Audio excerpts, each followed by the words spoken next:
Jesus. And in Jesus, what happens? God comes down again. And He frustrates selfish human endeavors. And in God's mercy, He comes down and He gives us a name, doesn't He? He gives us the name Child of God.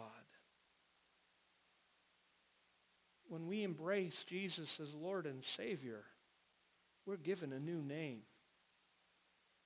Child of God. Heir of God. Is there any other name that matters more than that? Can you think of a name that's more significant than that? Can you think of a name that's more important or more valuable or more precious than that? There isn't one, is there? Child of God. Heir of God. And when you have that name, it's so foolish to live your life seeking another name. It's so foolish, it's so empty, so pointless to live to make a name for yourself. And if you don't have to make a name for yourself, then you're free to use your daily work, your daily vocation as worship. Your work goes from being a way to make a name, it goes to becoming worship. Now let me give you just quick two implications of that. Real quick. Your work is worship. Whether you are accounting, whether you're working in medicine, you're working in law, you're working at home, you're a parent, you take care of your kids, your work is worship. It's worship when you're caring for the sick in a hospital, holding the hand of a dying person. It's worship when you're buying and selling because you're doing it to the glory of God. You're not doing it for yourself. You're doing it in a way that honors God and for His glory. It's worship when you work in the legal profession and you help people who've been the victims of injustice and you help to make things right, or when you work to shape public policy. That's worship. Because you're not doing it for your own name, you're doing it for the name of God, to His glory. And then related to that, this means that there is no insignificant job. There's no insignificant kind of work.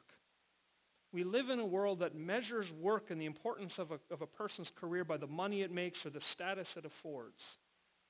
But if everything can become worship, if everything can be done to the glory of God, then there's no insignificant work, whether it's the fast food worker, whether it's the person who cleans the floors and empties the trash. It's not insignificant. I think of parents, stay-at-home parents. See, let's be honest, they don't get a lot of respect.